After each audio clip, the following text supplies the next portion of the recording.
Makanya sebetulnya Wahabi yang alim-alim itu tidak berpendapat demikian. Saya punya beberapa referensi Wahabi yang alim itu tidak pernah mengkafir-kafirkan orang karena perdebatannya seperti itu.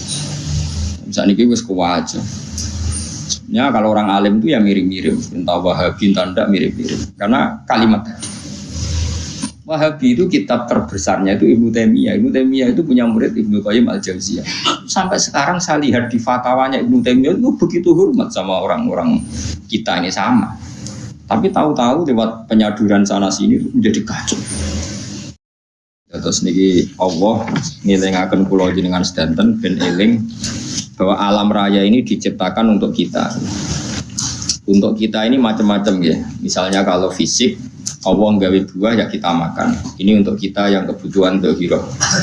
Ya kalau baleni balik ya. Untuk kita itu kalau fisik misalnya ada buah kita makan terus kita kuat. Ada air kita minum terus kita kuat. Itu nikmat fisik yang dhahirah napa? Yang dhahirah.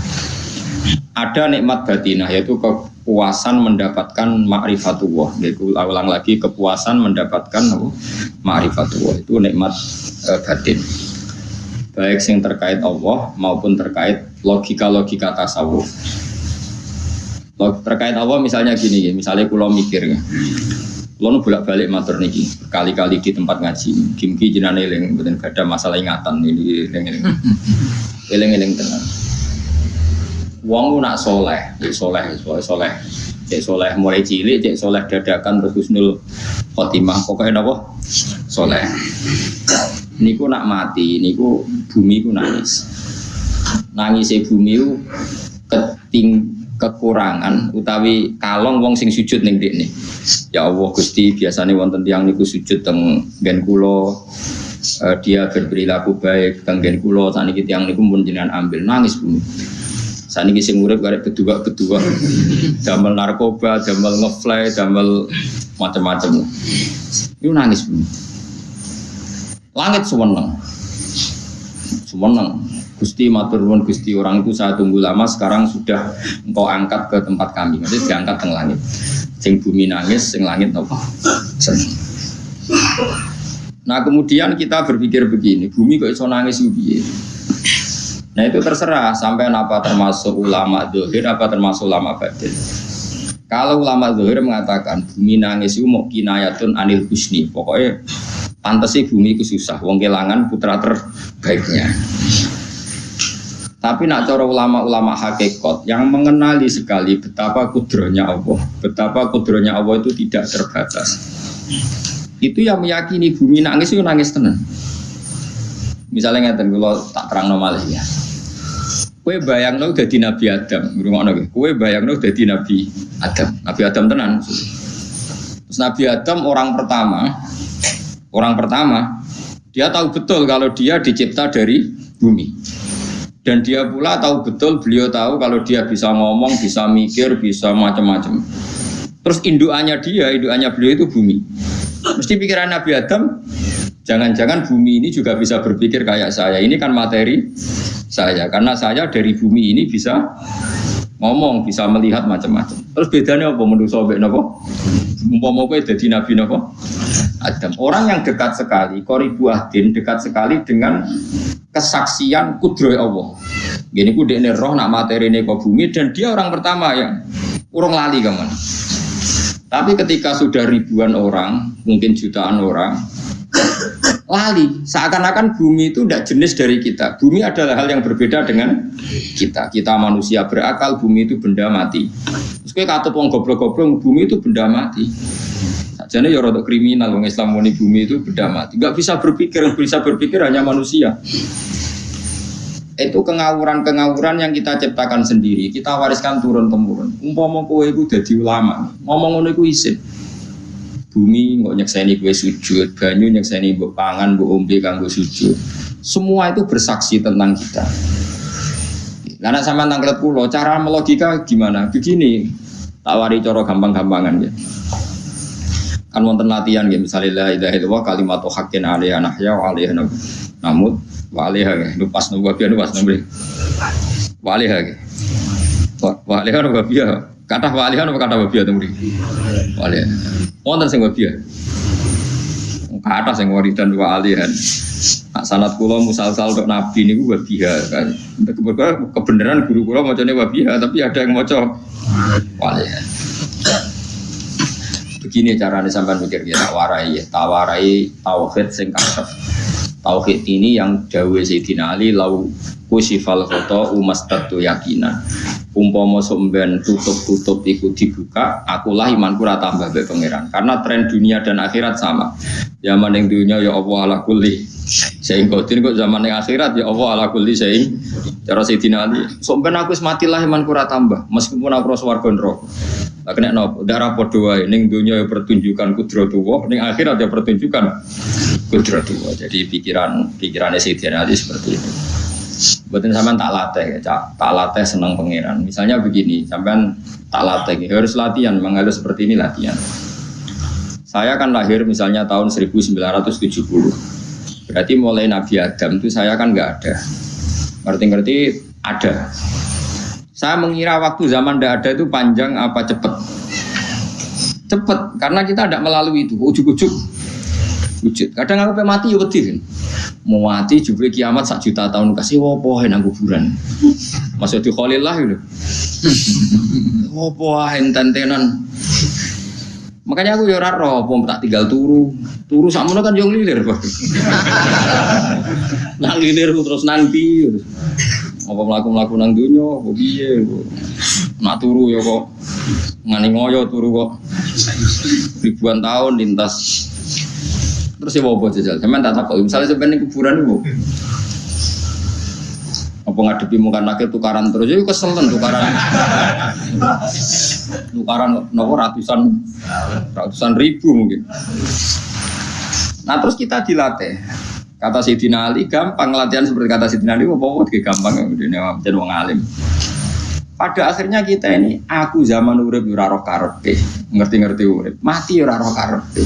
Pas mati sampeyan petangin dah ya ora roh karepe. Pokoke wa mata syauna illa ya insyaallah. Makanya masyhur dia ketemu orang ateis.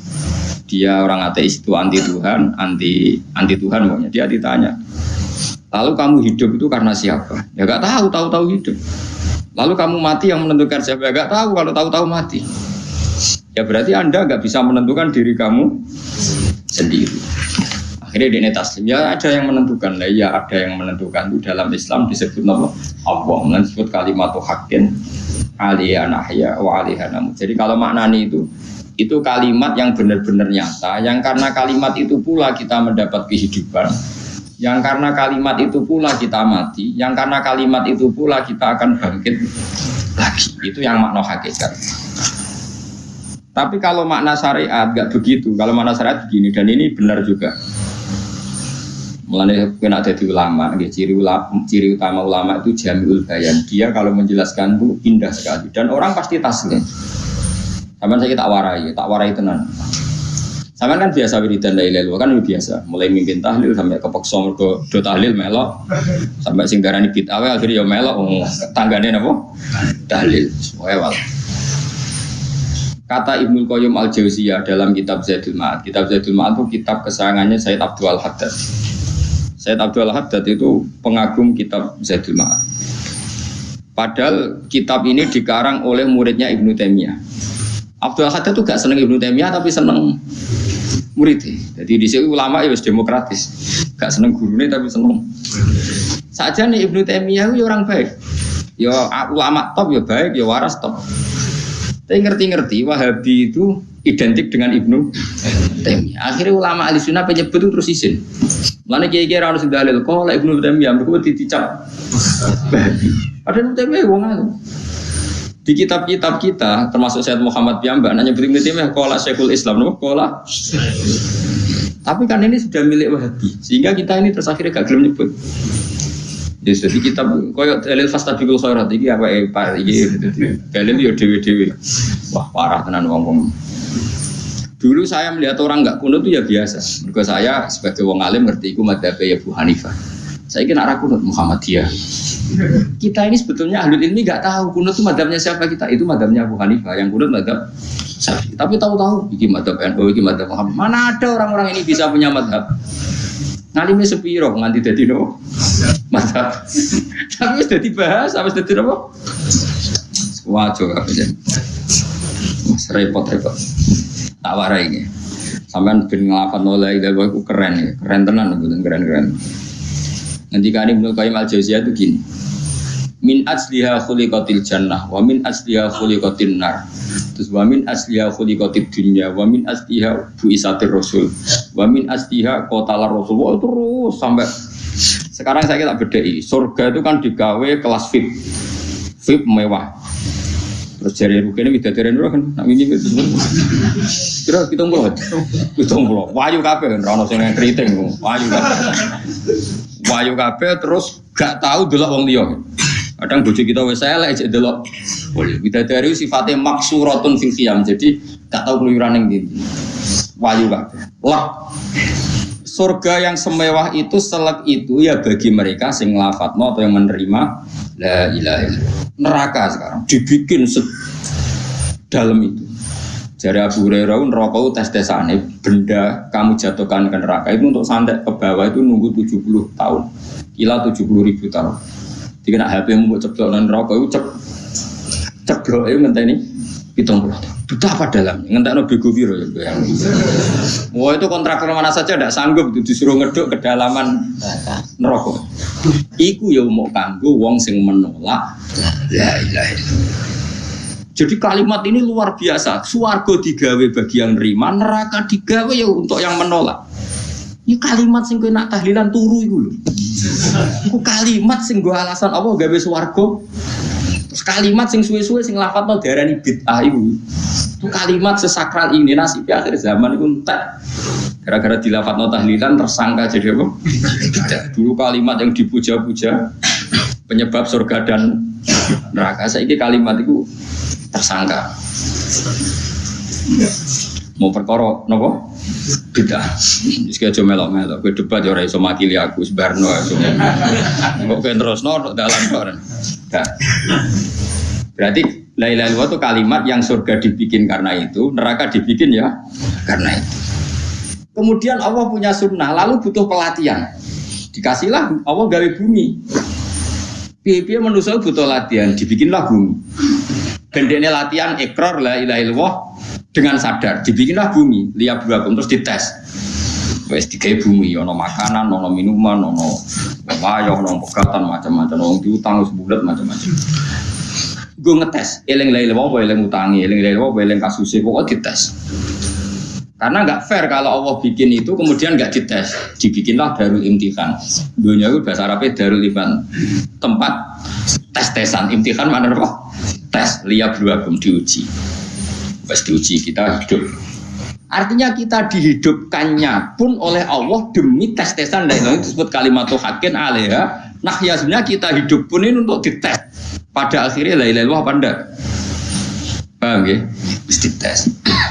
Allah itu juga secara hukum itu kan nggak fair, dites kok nggak punya pemandu, dibikinlah rusul, diutuslah para rusul untuk pemandu.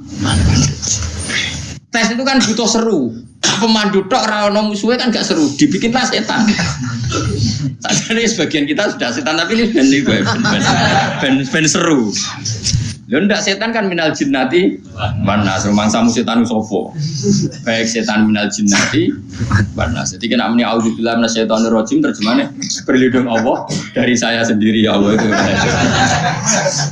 Itu kalau lama dulu biasa auzubillahi min syururi anfusina wa min sayyiati a'malina. Sebenarnya kita berlindung hanya dari setan yang jauh, iblis benda. Ya setan diri kamu sendiri min syururi anfusina, dari kejelekan diri kita. Ngomongnya udah wujud, soalnya setan tuh wah lu gaib sing piye. Aku iku sapa? Nganti kowe maksiat terus mergo akrab klop, roh mbek setan klop. Mulai terus maksiat. Dah. Allah ngutus pemandu yang ngecul setan ben fair. Napa? Fair. Jadi semua darul ibtila ini juga demi kalimat. Makanya disebut kalimatul haqqin sing alaiha nahya. Kita hidup ya demi mendapatkan kalimat itu. Kita mati nanti ya demi kalimat itu, artinya mati ke neraka ya karena kalimat itu kita menolak atau mengabaikan. Masuk surga ya karena kalimat itu kita hormat, kita benar dalam memperlakukan kalimat itu. Jadi alaiha nahya wa alaiha. Terus wali hanubas karuan kalau kamu termasuk minal aminin ya nubas minas solihin, kalau minal kafirin ya nubas minal dolimin. Tapi semua desain dunia ini hanya demi kalimat la ilaha illallah Muhammadur Rasulullah. Nah ini kan penting. Bagaimana mungkin kemudian kalimat sesakral ini, sehebat ini, kemudian ada orang tahlil kamu tidur. Kok iso? Kalau jangan kok iso untuk. Misalnya kayak mangkel, kalau mangkel sing mimpin, wira barbar. Bagaimana mungkin kalimat yang menyelamatkan Anda, kemudian Anda anggap problem? Elek gak?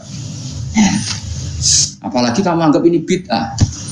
Nah cara kula oke lah. Ndongakno mayit itu gak ono tuntunan Nabi. Tahlilan gak ono tuntunan. Tapi wis muni tok kono tok. Artinya muni tok kono tok ora usah nyerang kalimah, enak kalimah tetep kalimah. Soal kowe ora seneng sing tahlil, ketiga profesi lah iku wonge wae gedhinge jogeman. Ya saya misalnya, saya kadang tidak cocok sama mubalek karena kadang profesi. Tapi saya tidak pernah anti pengajian bagaimana itu membawa syiar Islam. Tapi kalau mubalek kadang ora seneng, kadang takok untuk piro. Bareng sangoni sithik, wah sumpah transportasi ini. Lah wong ngono kok seneng iku piye? Tapi kayak terus gedeng keliru ku sing gawa syiar Islam. Mana ada pengajian didengar orang banyak tanpa mubalek? Gak iso. Ini iso melepokno barang-barang ra penting jadi penting iso. Nah cara guruku teng sareng yang apa melepok kanggo panggung barang karena. Tapi kadang ya benar. Yang namanya mudin mubalek ya itu bisa benar bisa salah, tapi kamu nggak boleh gedeng kalimatnya. Biar kalimat itu kalimat hak. Ini penting kalau utarakan. Sehingga zaman Nabi Sugeng ini rungokno tenan ngaji dulu. Zaman Nabi Sugeng itu ada sahabat namanya itu Usamah bin Zaid. Ini sahabat kesayangannya Nabi, hibbu Rasulillah. Sama itu diutus Nabi perang. Ini dengerin, diutus perang. Pas perang itu si kafir tadi menggal temannya. Ada yang tangannya putus, kakinya putus. Wah, seorang kafir ini sudah luar biasa. Bacok sana, bacok sini. Ketika terdesak oleh pasukan Usamah, kebetulan Usamah ini cakap ya, sama beberapa temannya orang Ansor. Orang kafir yang sudah kotoa arjulana wa kotoa aidiana, dia pas terdesak bilang la ilaha illallah. Terus sama Usamah tetap ditusuk, dibunuh karena dia berpikir ini qolaha muta'awid dan dia melafadzkan kalimat itu hanya berlindung dari pembunuh. Setelah dilaporkan Nabi itu marah besar. Nabi ngendikan kaifa anta ya Usamah bila ilaha illallah idza ja'at bika yaumil qiyamah. Kowe nak ditakoki la ilaha illallah ku piye? Piye wis ngomong la ilaha illallah, tapi sampai ngomong ngoten sak usah ngetoki tangan kula, maksudnya tangan kula tangan kelompok saya, kaki saya. Nabi tetap jawab kaifa bila ilaha illallah idza ja'at bika yaumil qiyamah. Oh, Nabi menyoal. Sampai menjadi fatwa ijma'nya fuqaha, siapapun yang melafatkan la ilaha illallah harus kita terima meskipun qolaha muta'awidan, meskipun saat melakukan hanya cara zahir berlindung dari ya, sehingga kita terima. Orang kafir yang 80 tahun kafir melafatkan la ilaha illallah 1 menit menjadi mukmin. Sampai ada ayat qulil ladzina kafaru iyantahu yufar lahum ma qad. Ini kalimat yang sakral, bahkan kafir yang 80 tahun saja menjadi mukmin hanya karena melafatkan la ilaha. Mulane yang ngaji saya, yang seneng saya, jangan pernah kamu mengatakan ada bid'ah yang orang bisa jadi kafir. Bagaimana mungkin orang mukmin yang ke kuburan dan melafatkan la ilaha illallah kamu katakan kafir? Padahal kalimat ini yang kafir 80 tahun saja menjadi mukmin. Saiki ana wong nglafatno la ilaha illallah mergo salah tempat pinggir patok mbok arani kafir. Kok aneh. Musim kafir 80 tahun dadi mukmin iki gara-gara nglafatno la ilaha illallah dadi kafir. Mergo salah tempat. Ning pinggir apa? Patok. Boyan ora cocok mending nganggur, wong sering ziarah nganggur. Nyatane ya tenan. Cara dene pegawai negeri ora sering ziarah. Nah itu, tapi ora usah muni kafir gak mungkin lah. Coba kalimat ini itu orang kafir yang 80 tahun menjadi apa coba dengan melafazkan kalimat ini? Mukmin kan? Berarti kalimat ini adalah kalimat penghilang kekafiran.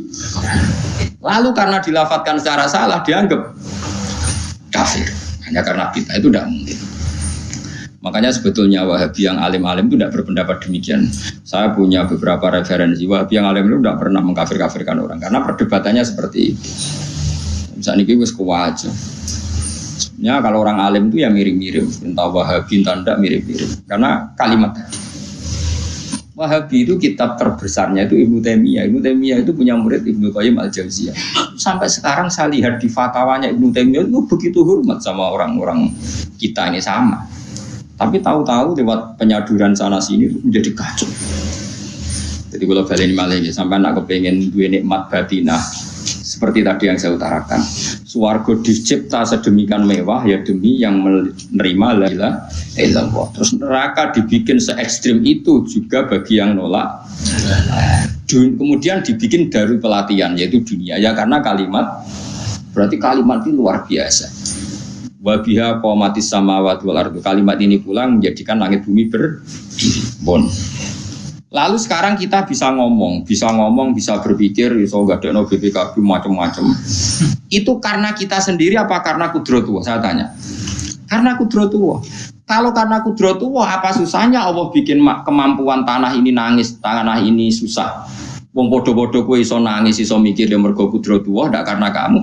Harusnya ya sama, bumi-bumi ini bisa menangis juga karena kudratullah. Makanya bumi ini menangis ketika enggak ada orang yang sujud. Iku ya mungkin. Wong zaman kowe iso nangis ya krana kudratullah, mestine bumi yang kamu katakan benda mati, hakikatnya dengan kudratullah juga sama dengan kita.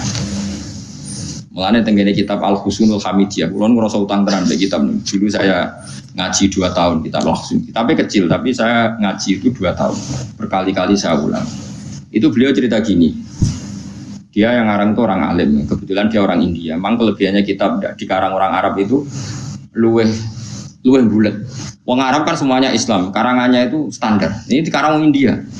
Di tonggo blodor, di masjid nyanyi, pada dikarang ulama yang masyarakatnya itu udah karu-karuan.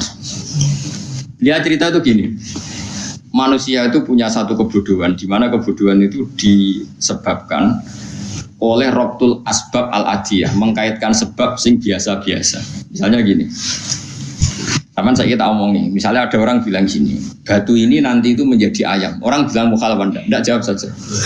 Mukhal. Kenapa bilang mukhal? Karena dikira enggak bisa kan? Enggak, jawab saja. Jawab satu-satu.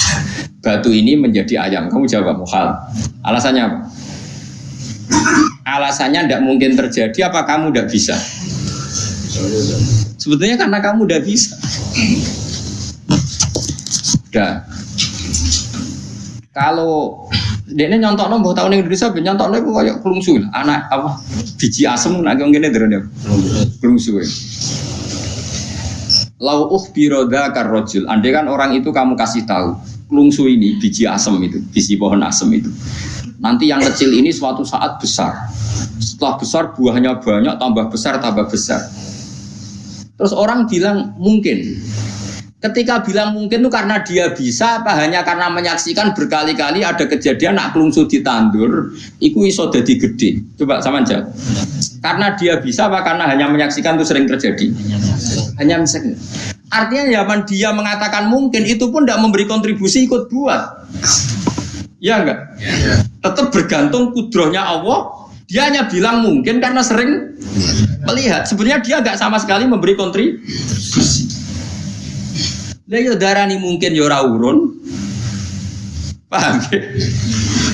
Lalu kenapa dia kecangkeman terus muni wong wis mati dadi lemah gak mungkin dadi manusa meneh. Lho zaman dadi manusa sing wis ngene iki kok mani dene lara melok gawe. Terus muni mungkin mergo sering terjadi, sering bersaksi. Berarti sebetulnya manusia itu pakai ukuran dia mampu tidak mampu apa pakai ukuran bersaksi melihat. Bersaksi. Nah ini kan problem, kita sebagai manusia itu problem. Lalu disebut wa kanal insanu zaluman jahula wis goblok aja. Mergo manusia ku nek wis goblok. Makanya saya kemarin diminta ngisi di pondok kajen.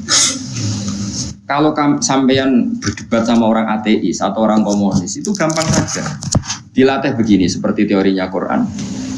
Ya nanti saya teruskan ini tak ulang lagi ya. Saya ulang lagi ya. Andai kan nggak pernah terjadi telur itu jadi ayam, nggak pernah terjadi sama sekali. Telur itu jadi ayam. Terus kamu mengasih tahu orang tadi, telur ini loh nanti jadi hewan yang hidup terus terbang. Mesti dia bilang mukhal, mau benda mati kok nanti jadi benda hidup yang terbang ngalor ngidul. Berhubung sering terjadi dan dia pun tidak ikut bikin, bilang mungkin.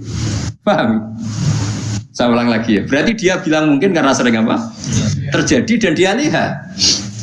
Andai kan pertama kali nggak ada telur sama sekali yang jadi ayam, terus pengalaman pertama di dunia belum pernah terjadi. Kamu kasih tahu telur ini nanti jadi ayam terus terbang. Orang ini bilang muhal enggak? Muhal. Berhubung sering terjadi bilang enggak. Nah berarti kita nanti bangkit dari kubur gampang saja bagi Allah. Cuma belum pernah terjadi kamu mengatakan muhal. Nah makanya otak kita harus dibenahi. Makanya jogeman percaya yang pernah kita lihat, yang sering kita lihat. Percayalah dengan akal, tapi akal waras tuh. Karena waras itu serempet tatanannya wangi. Makanya Islam itu melatih. Qul falillahil hujjatul baligha. Misalnya begini ya, dulu kalau Gerwani atau PKI atau siapa saja lah, itu kalau melatih anak-anak TK, makanya seorang ulama harus punya kecakapan penjelasan ibanatul ahkam. Itu anak-anak kecil dilatih, anak-anak kamu terpejam, mintalah manisan sama Allah. Ya Allah saya minta manisan, saya minta permen. Terus disuruh buka, dapat gak anak-anak? Gak dapat bu, wah berarti Allah gak ada. Sekarang minta sama bu guru. Bu guru kami minta permen dikasih. Berarti yang ada bu guru bukan Tuhan gitu. Akhirnya jadi gerakan ateisme. Nah sebetulnya untuk melawan gerakan itu kita harus melatih begini misalnya gini. Saya itu pernah ketemu sama orang yang berpikiran komunis. Oh komunis juga ya. Dia nantang saya gini, Pak Bah, pokoknya saya tidak bisa nerima konsep Tuhan. Sebelum Anda bisa menjelaskan kenapa ada Tuhan. Jadi, bucok elek ini. Aku ngerti aja, sak cerdas ini tetap cerdas aku yakin tetap cerdas aku. Selain raine serame yakinkan, saya pikir tetap cerdas. Kalau itu kan wong Quran gitu, artinya punya pikiran panjang. Mungkin di antara orang Islam kita ini tidak punya kecakapan menjelaskan. Tapi kalau orang sering baca Quran, apalagi dia ngaji tafsir ya, yang waras maksudnya waras. Serapati senang duit, barang ini penting ya. Kalau senang duit, mari goblok. Yakin ulama senang duit, mari goblok. Tak jamin. Umpama alim kelas B, kelas C nggak bisa, sakit nggak bisa. Kalau tahu kandani konco kulo, Rian ambek jenengan udah bisa ikacake. Lah karena apa? Cok seneng duit, bro. Yang duit itu masalah bagi ulama. Orang duit ya lebih masalah kan ya. Maksudnya rasa seneng tapi udah terus gak duit. Sekarang saya tanya, Quran itu melatih kita gini. Quran itu sederhana tuh, kalau ngelatih tauhid. Tapi orang pasti ingat. Kata Allah gini, nggak apa-apa, saya ada Tuhan nggak apa-apa. Kamu yang Tuhan. Tapi buktikan kalau kamu Tuhan. Caranya gini. Am khalaqus samawati wal ardi. Ya nggak apa-apa, kamu yang Tuhan nggak apa-apa. Tapi buktikan kalau kamu menciptakan langit, bumi. Mereka pasti ikrar, ya tidak mungkin saya menciptakan bumi, saya lahir sudah ada bumi. Yesus lahir sudah ada bumi, nggak mungkin Tuhan. Terus Tuhan membuat pertanyaan kedua, am khuliqu min ghairi syai'in. Ya sudah, kalau saya ada Tuhan, lalu nggak ada Tuhan, berarti alam raya ini tercipta oleh sesuatu yang nggak ada. Aneh nggak? Misalnya sebelum alam raya ini nggak ada Tuhan. Berarti sebelum alam raya ini kan adanya nihilisme, sesuatu yang nggak ada. Kemudian sesuatu yang nggak ada menjadi penyebab sesuatu yang ada. Aneh kan? Menurut saya aneh. Sesuatu yang nggak ada itu mestinya kan nggak bisa ngelabeti, nggak bisa berfungsi, nggak bisa ada gunanya. Mau jenenge raono, aku ya marai popo. Mau raono jadi sebab.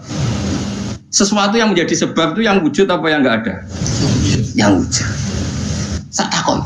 Nah kalau nggak ada Tuhan, berarti alam raya ini lalu sebabnya apa? Ya dari ketiadaan, lalu tiada itu menjadi sebab.